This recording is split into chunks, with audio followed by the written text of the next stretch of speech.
이 아침 누가복음 10장 36절 37절을 먼저 읽겠습니다. 시간 관계상 찾지 않겠지만 마태 19장 16절과 22절과 연결하면 좋을 텐데요. 마태 19장 16절 22절 무슨 말인가 하면 하나님의 율법을 참으로 순종한다는 말의 의미가 뭔가? 다르게 표현합니다. 영생을 누가 얻을 것인가? 누가 진정으로 거듭난 사람인가? 성경으로 말합시다. 그리스도 예수 안에서 새로 태어난 사람마다 선교사입니다. 교인들이 아니고요. 선교사예요. 새로 태어난 사람이 선교사입니다, 여러분.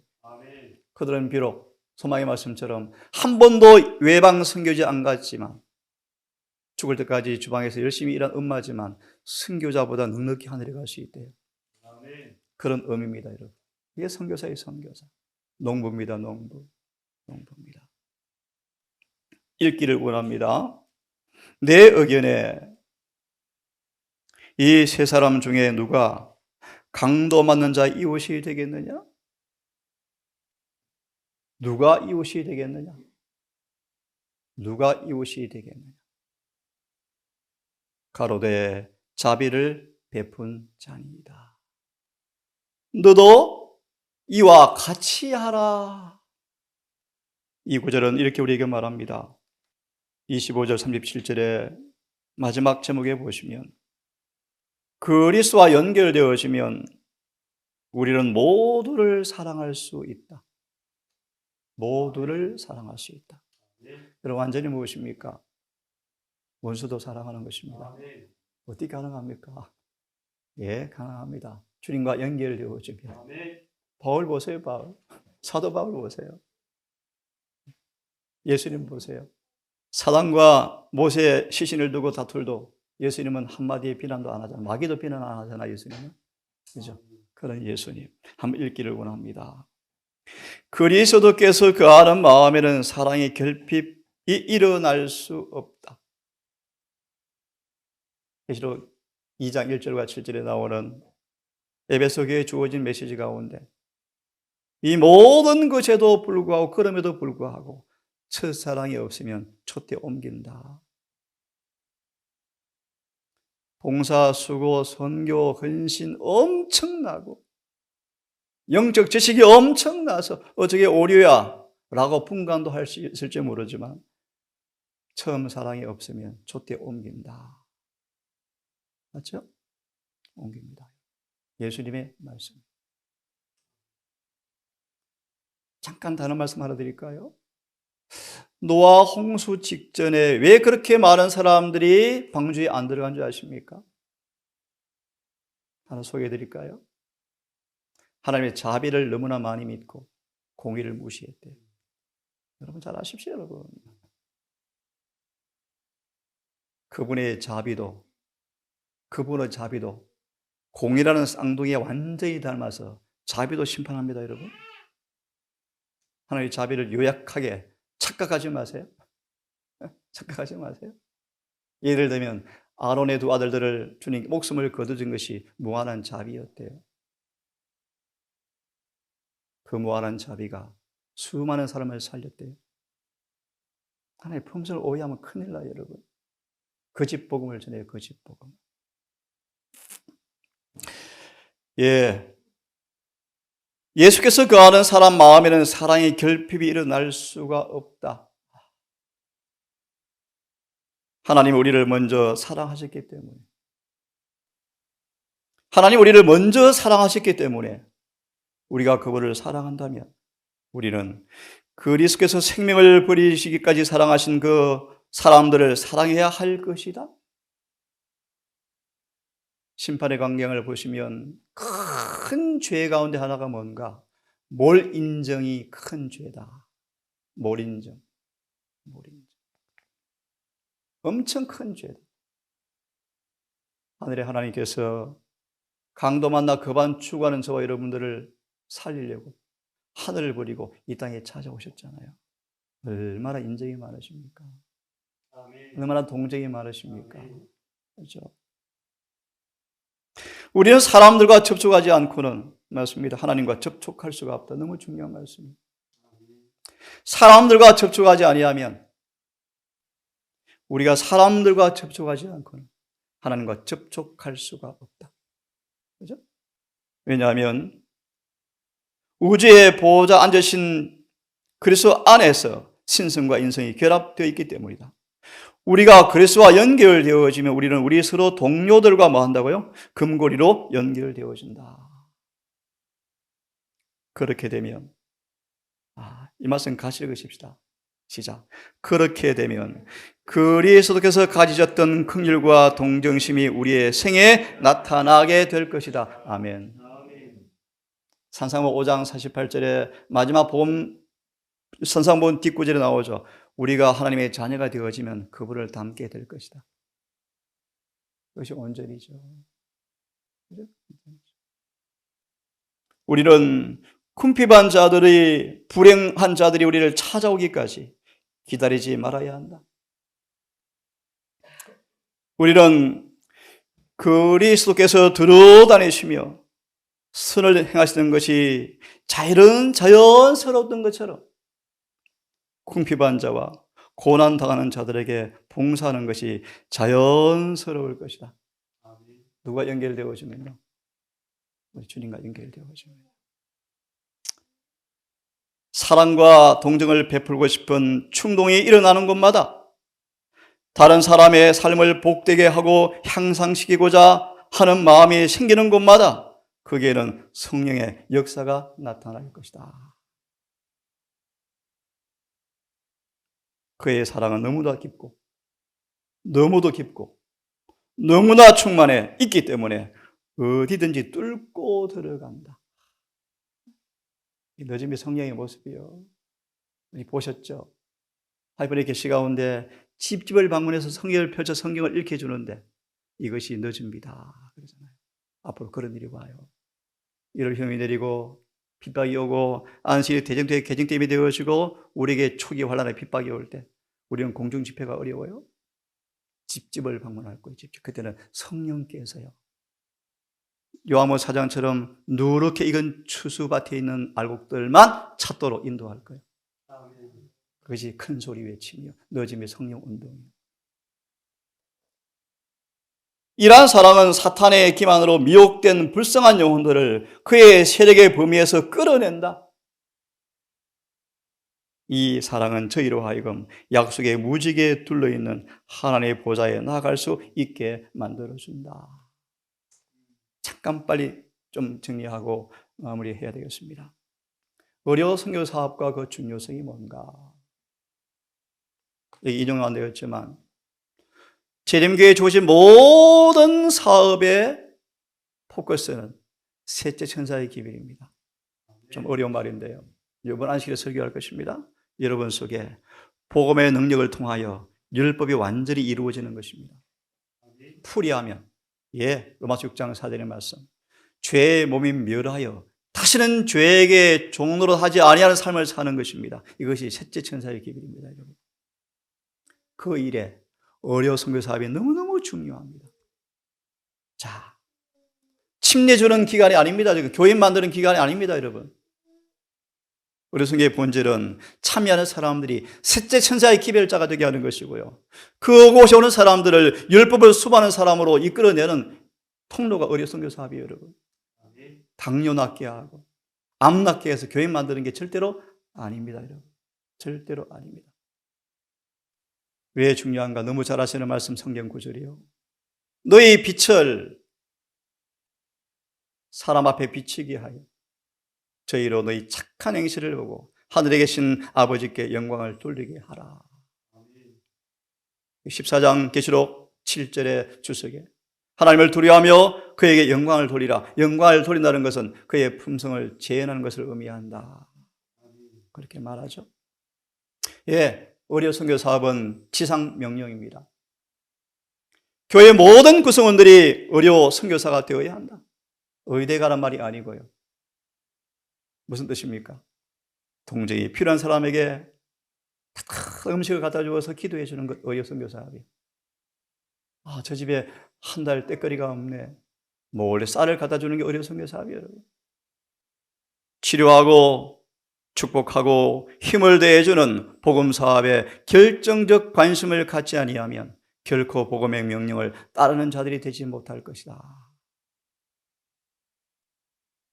이 의료 선교 사업은 목회 사업에 모든 문이 닫힐 텐데 의료 선교 사업 외에는 어떤 사업도 수행되지 않을 것이라고 나는 그대에게 말하고 싶다. 이를 법령이 오고 핍박이 올 때 지도자 책 찍어내겠습니까? 문 닫아요. 문 닫아요. 빼앗겨요. 청량리요. 다 빼앗겨요. 목사들 월급 다 끝나요. 다 끝나요. 뭐잖아, 목회 사업에. 의료 선교 사업 외에는 어떤 사업도 수행되지 않는다고 나는 말하고 싶다. 의료 선교 사업은 초기 혼란의 피난처입니다. 막 이럴 혐의 내리면 막 엄청난 핍박이 한꺼번에 오지 않습니다. 과료, 구류, 벌금, 3일 구속, 예리 되겠죠. 조금 지나면요, 채용, 벌금 1억, 집, 압류, 그 다음 단계, 죽이라, 이렇게 옵니다. 단계별로 와요, 단계별로. 종교적인 공격이 미국의 자유를 타도할 때, 양심의 자유를 위하여 굳게 서는 것은 우리가 아주 입장이 불리해질 것입니다. 그죠? 불리해질 거예요. 그들은 기회가 있는 동안에, 그러므로 그런 일이 오기 전 기회가 있는 동안에 그들 자신을 위하여 질병과 그 원인과 예방과 치료에 대하여 지식을 구비해야 한다. 이 일을 행하는 자들은 어느 곳에서나 일터를 발견하게 될 것이다. 당뇨가 왜 오는지, 무슨 병인지, 어떻게 해야 되는지, 이런 기본 지식은 구비해야 한다. 이 의료 선교 사업은 초기 환란의 피난처다라고 의미합니다. 다가오는 사건들을 생각하면서 의료 선교 사업과 전도 사업을 한데 연합시켜서 전도 사업을 재빨리 조정하라. 네? 초기 환란은 우리의 피난처가 될 거예요. 많은 편견이 타파되어지고 주님의 자애스럽고 이기심이 없는 사랑스러운 봉사를 나타내게 될 것인데 우리는 의료복음 전초 기지를 설립하도록 하자. 이것은 다가온 초기 핍박의 피난처가 될 것이다. 우리의 도움을 받은 사람들이 우리를 공개할 거예요. 도와줄 거예요. 때때로 음식도 날라줄 거예요. 때때로 숨겨줄 거예요. 이 의료 선교 사업은 초기 환란 때, 핍박이 올 때 우리의 피난처가 된다. 도움이 된다는 것이며 도움이. 우리의 빛이란 빛이 뭔가? 열처의 비후에 깜깜한 밤중에 등불을 켜고 서 있더라. 뭡니까? 진실된 말, 거룩한 행실의 빛을 의미한다. 품성의 빛이죠. 이 빛을 밝히고 하는 것은 우리 운명이 결정되는 것이다. 바로 품성이다. 그대 자신이 하늘 임금의 품성을 나타내지 않는 한 우리 주님 얼굴 절대로 못 본다. 절대로 볼 수 없다. 의료 선교 사업의 본질을 이해하십시오. 한 달 얼마 받아서 침례 몇 명 주었고 다녀갔습니다. 방문기 얼마입니다. 그런 거는 주님은 일고의 가치도 없대요. 너희들의 품성은 너희들의 품성을 좀 보여라. 살아계신 하나님 인을 맡고 환난 때에 보호를 받을 사람들은 예수 형상을 충만히 반사해야 한다. 이 일을 위해서 의료 선교 사업을 준 것입니다. 의료 선교 사업은 뭔가 방금 읽어드렸죠. 자, 8번을 좀 봅니다. 하늘나라에 누가 모이게 될까? 남의 이익과 행복을 추구하고 아무도 자신을 돌보려 하지 않는데 하늘나라의 모습입니다. 성도들의 주된 기쁨은 주위의 사람들의 기쁨과 행복을 보는 것이 바로 유일한 기쁨인데요. 이런 사람들이 하늘에 모이게 될 것이다. 하늘나라에는 아무도 자기를 생각하거나 자신의 쾌락을 추구하지 않고 모든 사람이 순결하고 진정한 사랑으로 그들 주위에 있는 사람들을 행복을 추구하는 사람들이 하늘 모습인데요. 우리가 새로운 세상에서 하늘의 교제를 누리기 원한다면 우리는 이 세상에서 하늘의 원칙들의 지배를 받는 삶을 살아야 한다. 누가 하늘에 갈 것인가? 제가 몇 번 말씀드렸죠. 남에게 복을 많이 전하고 실컷 선교사를 살지만 품성이 그 모양이면 엉터리했죠. 평생 저처럼 말씀을 가르치지만 말씀과 조화되어진 품성이 없으면 전부 사기꾼들이죠. 사기꾼이죠.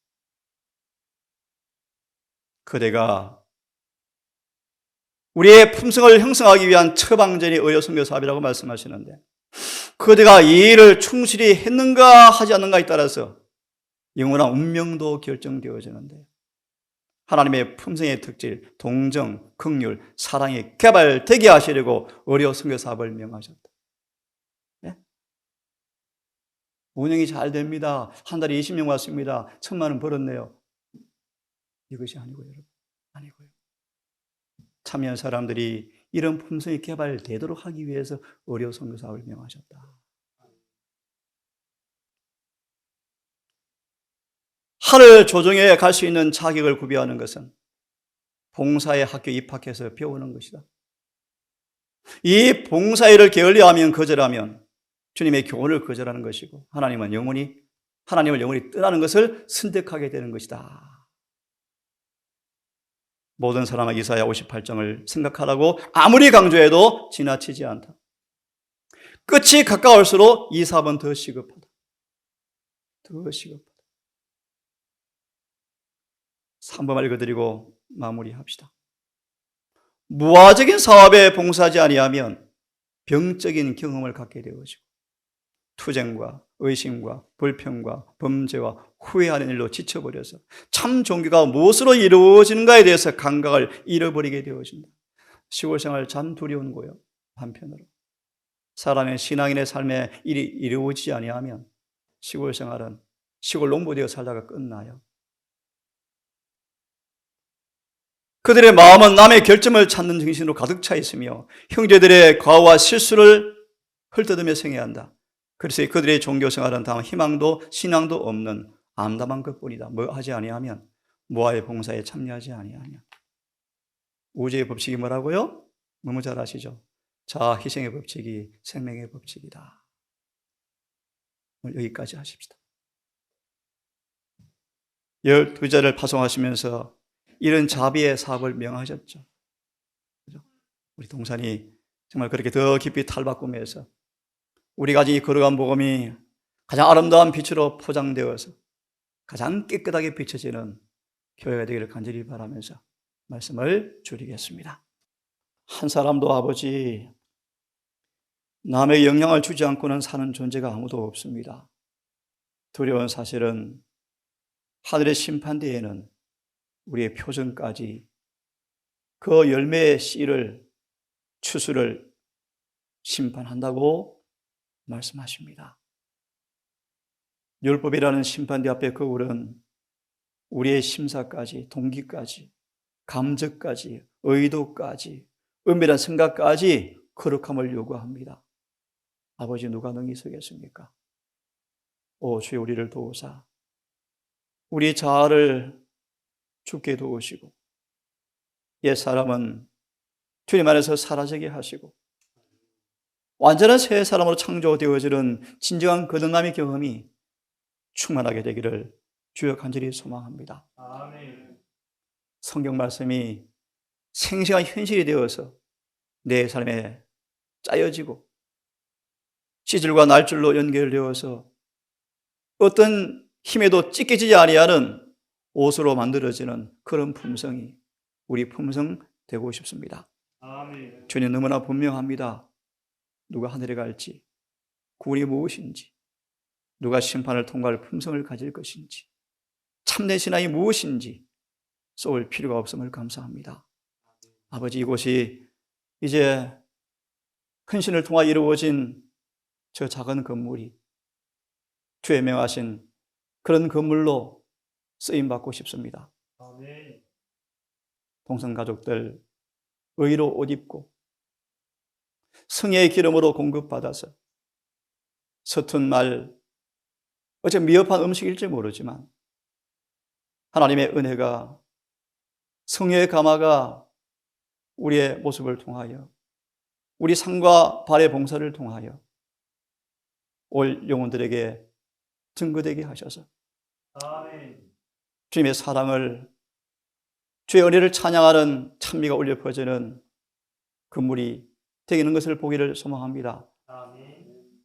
특히 우리 젊은 우리 청년들 이 일을 위해 준비하게 하셔서 그들의 달란트에 맞는 봉사를 통하여 이 선교 기간이 정말 한 사람이라도 구원하는 기간 되게 하셔서 아멘. 주님께 영광 되어지고 우리 모두에게 기쁨 되게 해 주시옵소서. 아멘. 아버지, 우리 고결히 잠을 자고 있는 여러 아이들 아버지 모두 기억하셔서 한나라 하늘 도성의 한 벽돌로, 한 자료로 채워지는 예쁜 아이들로 자라게 해 주시옵소서. 아멘. 멀리 가 있는 우리 시온이, 예주, 예빈이, 사랑이, 이 아이들도 기억하셔서 엄마 아빠의 눈물의 기도를 잊지 말게 하시고 세상에 물들지 말며 고결한 삶을 살아갈 수 있도록 도와주시옵소서. 아멘. 특별히 우리 사모님, 우리 지 목사님, 정말 그 어려운 오지에 또 가야 할 이 걸음 위에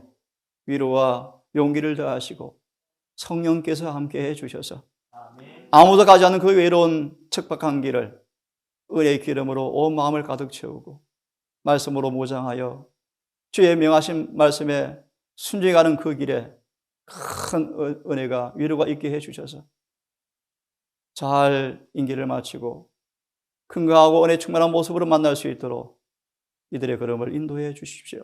아멘. 오늘도 한날을 모든 걸 맡기오니 우리와 함께 해 주시옵기를 사랑 많으신 예수님 이름으로 기도합니다. 아멘.